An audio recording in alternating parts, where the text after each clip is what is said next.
Hello friends, આજના વિડીયોમાં આપણે મહિલાઓ માટે ખૂબ જ એવી ઉપયોગી ટિપ્સ જોવાના છીએ જે તમને રોજિંદા જીવનમાં ખૂબ જ કામ આવી શકે છે। તો એ માટે વિડીયોમાં એન્ડ સુધી બન્યા રહેજો। વિડીયો પસંદ આવે તો વિડીયોને લાઇક કરી ચેનલને સબસ્ક્રાઈબ જરૂરથી કરજો। તો ચાલો શરૂ કરીએ વિડીયો। જોઈએ ટીપ નંબર 1। અમુક વખત છાશ ખૂબ જ ખાટી હોય છે, પરંતુ જો એટલી ખાટી છાશ ન ભાવતી હોય તો તેને થોડી કલાક એમને એમ રાખી મૂકીએ તો તેમાં પાણી વળી જાય, એટલે કે આસ વળી જાય છે।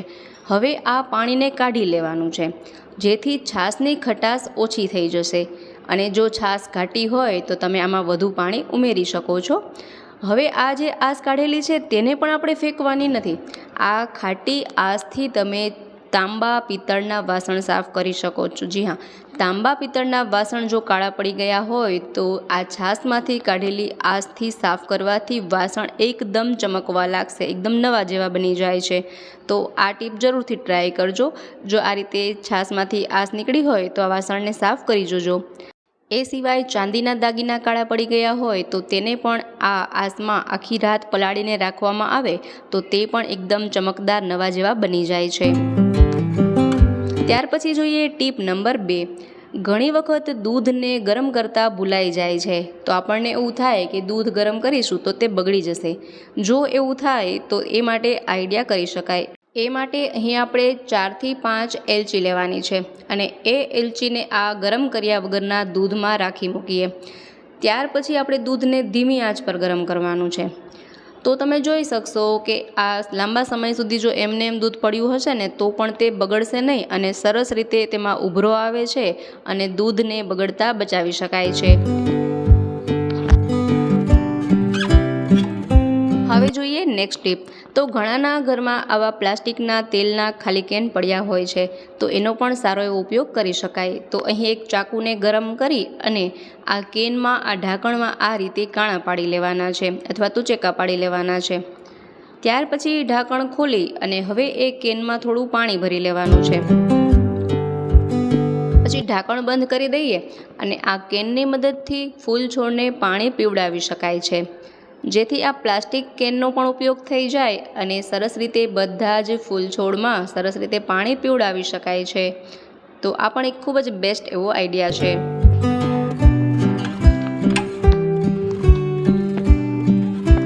જ્યારે પણ આપણે ચણાનું શાક કરીએ તો આગલે દિવસે ચણાને પલાળી દેતા હોય છે। અમુક વખત એવું થાય કે ચણાને પલાળતા ભૂલી જાય, તો હવે તાત્કાલિક જો ચણાનું શાક કરવું હોય તો એના માટે શું આઈડિયા કરી શકાય? તો અહીં આપણે એક વાસણમાં થોડું પાણી લેવાનું છે, ગેસની ફ્લેમ ઓન કરીએ અને આ પાણીને ગરમ થવા રાખી દઈએ। પાણી ગરમ થઈ જાય ત્યાર પછી આ ચણાને તેમાં નાખી દેવાના છે। હવે પાણીને થોડું ઉકળવા દઈએ અને ત્યાર પછી તેમાં થોડા સાજીના ફૂલ ઉમેરીએ। અહીં આપણે 1 થી 2 ચપટી જેટલા જ સાજીના ફૂલ લેવાના છે। તેને આ પાણીમાં સાથે મિક્સ કરી દઈએ।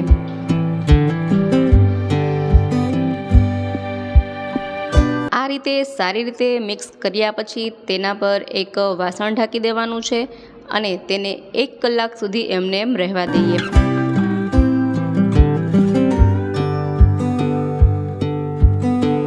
1 કલાક પછી જોઈએ તો જેવા આપણે રાત્રે પલાળીને રાખ્યા હોય અને સવારે ચણા થઈ જાય એવા જ ચણા સરસ પોચા પડી જાય છે। જુઓ, અહીં આપણે હાથમાં લઈને પણ જોઈ લઈએ, ખૂબ જ સરસ નરમ ચણો થઈ જાય છે। જો આ કાચા ચણા અને આ ચણામાં કેટલો ફરક લાગી રહ્યો છે। હાથેથી તરત જ તૂટી જાય એટલા સરસ રીતે પલળી જાય છે।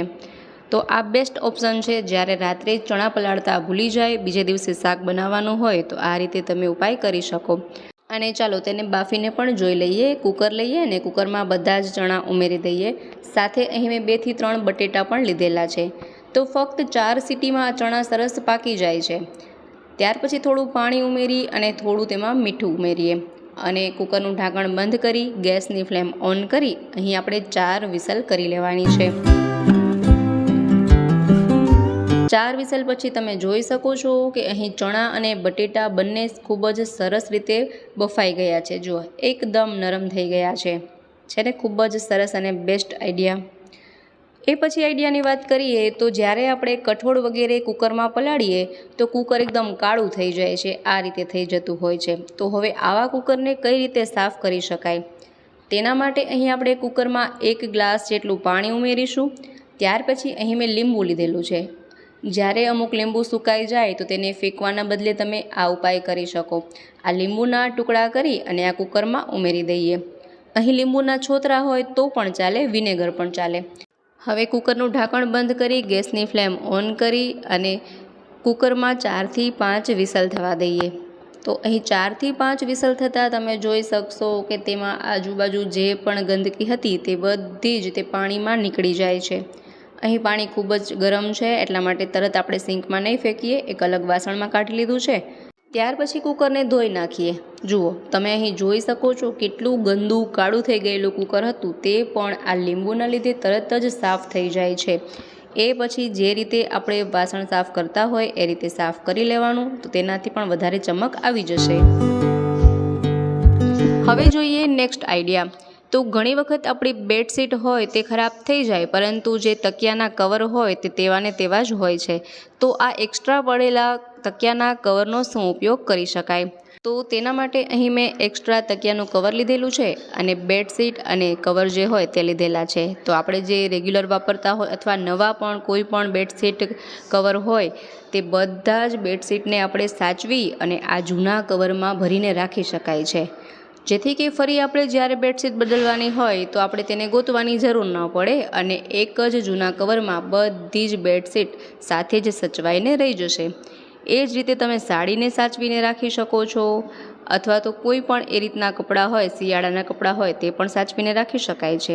અહીં હું બીજા કવરમાં મારા પાસે જેટલા પણ વધારે પર્સ છે તે બધા જ પર્સને આ કવરમાં સાચવીને રાખું છું, જેથી કે જ્યારે પણ કોઈ પર્સની જરૂર પડે તો સરળતાથી મળી જાય. તો આ રીતે અલગ અલગ વસ્તુઓ સાચવવા માટે વધારાના કુશન કવર અથવા તો ઓશિકાના કવરનો ઉપયોગ કરી શકાય છે. ખૂબ જ સરસ અને બેસ્ટ આઈડિયા છે. હવે જોઈએ નેક્સ્ટ આઈડિયા. તો દરેક ઘરમાં રોટલા કે ભાખરી બનાવવા માટે તાવડીનો ઉપયોગ થતો જ હોય છે, પરંતુ જો આ તાવડીને જ્યારે નવી લાવીએ અને તરત જ ગેસ પર રાખીએ તો તાવડી તરત જ તૂટી જાય. તો જ્યારે પણ તાવડીને નવી લાવીએ તો તરત જ ગેસની ફ્લેમ પર ન રાખવી જોઈએ અને તેના પહેલાં આ ઉપાય જરૂરથી કરવો. અહીં એક વાસણમાં થોડું પાણી લેવાનું છે અને આ તાવડીને તે પાણીમાં રાખી દઈએ, જેથી કે આ તાવડીમાં માટીમાં જેટલી પણ એર હશે તરત જ નીકળવા લાગશે. જુઓ આ રીતે પરપોટા થવા લાગશે, એટલે કે જેટલું પણ એમાં એર છે નીકળી જશે અને તાવડી એકદમ મજબૂત થઈ જશે. જુઓ તમે જોઈ શકો છો અહીં પરપોટા તેમાંથી નીકળી રહ્યા છે.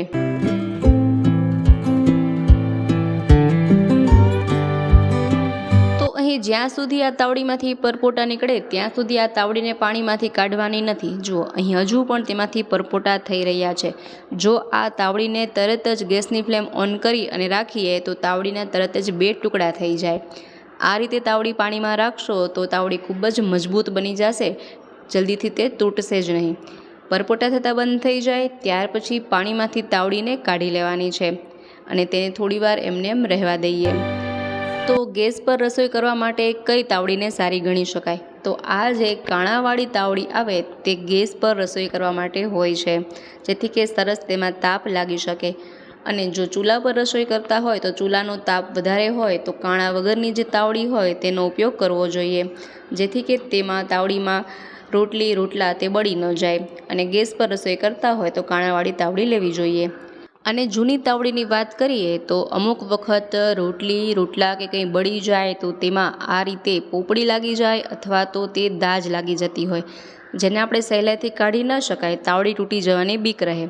તો તેના માટે ગેસની ફ્લેમ ઓન કરી અને તાવડી તેના પર રાખી અને તાવડીને થોડી ગરમ થવા દેવાની. તાવડી ગરમ થઈ જાય ત્યાર પછી ચાકુની મદદથી આ રીતે જો કાઢવામાં આવે તો તરત જ તે બધી જ પોપડી તરત નીકળી જાય છે, દાગ વગેરે નીકળી જાય છે. તો તાવડી સાફ કરવાની આ બેસ્ટ ટ્રીક છે. તમે જોઈ શકશો કે તાવડી લાંબા સમય સુધી તૂટશે જ નહીં.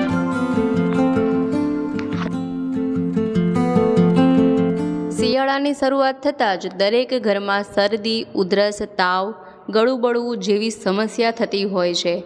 તો આજે આપણે એક એવું એનર્જી બૂસ્ટર ડ્રિંક બનાવવાના છીએ જેનાથી શરદી, ઉધરસ, તાવ જળમૂળથી મટી જશે અને તે પીવામાં પણ એટલું સ્વાદિષ્ટ લાગે છે. તો આ એનર્જી બૂસ્ટર ડ્રિંકનું ગુજરાતી નામ છે રજવાડી કાવો, જે આપણે ઘરમાં જ રહેલી વસ્તુઓમાંથી જ બનાવવાના છીએ। તો ચાલો જોઈએ રજવાડી કાવો બનાવવાની રેસીપી। તેના માટે અહીં આપણે એક તજનો ટુકડો લેવાનો છે, 2 થી 3 લવિંગ લઈશું, 8 થી 10 મરીના દાણા લઈએ અને થોડો અજમો લઈશું। હવે આ બધી જ વસ્તુઓને સારી રીતે પીસી લેવાની છે। તો તેના માટે તમે મિક્સરનો ઉપયોગ કરી શકો, મિક્સરમાં પીસી શકાય, અથવા આ રીતે ખાંડણીથી ખાંડી અને તેને આ રીતે અધકચરું પીસી શકાય। પછી એને એક બાઉલમાં કાઢી લઈએ અને ત્યાર પછી એક પેન લઈએ। હવે આ પેનમાં થોડું પાણી ઉમેરીએ। અહીં મેં તેમાં 2 ગ્લાસ જેટલું પાણી ઉમેર્યું છે। તમે વધારે કાવો બનાવવા માંગતા હોય તો વધારે પાણી લઈ શકાય।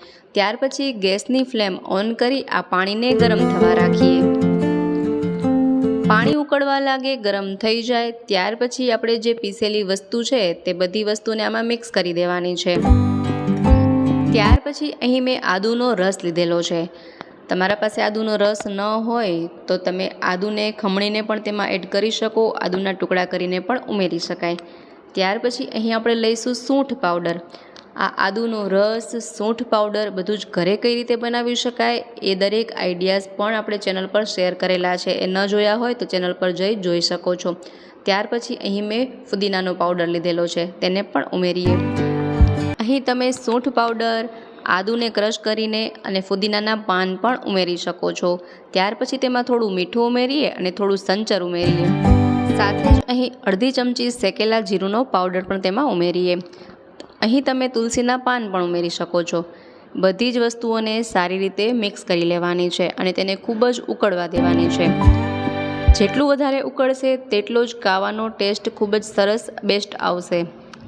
જેમને વારંવાર શરદી, ઉધરસ, તાવ જેવી બીમારી થતી હોય તેમના માટે તો આ રામબાણ ઈલાજ છે। આ બધી જ વસ્તુઓ મિક્સ કરી તેનો પાવડર બનાવીને પણ રાખી શકાય। જ્યારે પણ કાવો બનાવવો હોય તો એ પાવડરનો ઉપયોગ કરી ફટાફટથી કાવો બનાવી શકાય છે। તો શરદી, ઉધરસ, તાવ જેવી બીમારીની દવા લેવાની ક્યારેય જરૂર નહીં પડે। આ એક વખત કાવો પીશો, આખો શિયાળો ક્યારેય પણ શરદી, ઉધરસ, તાવ થશે જ નહીં। જુઓ અહીં આપણે કાવો ખૂબ જ ઉકાળ્યો છે તેથી તેનો કલર પણ ચેન્જ થઈ ગયો છે।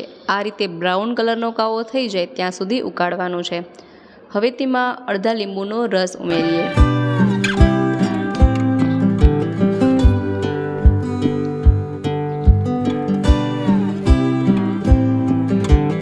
ફરીથી તેને સારી રીતે મિક્સ કરી લઈએ। તો અહીં રેડી છે રજવાડી કાવો।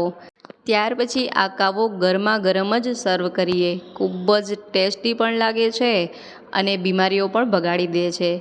તો શરદી ઉધરસ માટે છે ને ખૂબ જ સરસ એવી આ રેમેડી। તો એક વખત જરૂરથી આ કાવો બનાવજો।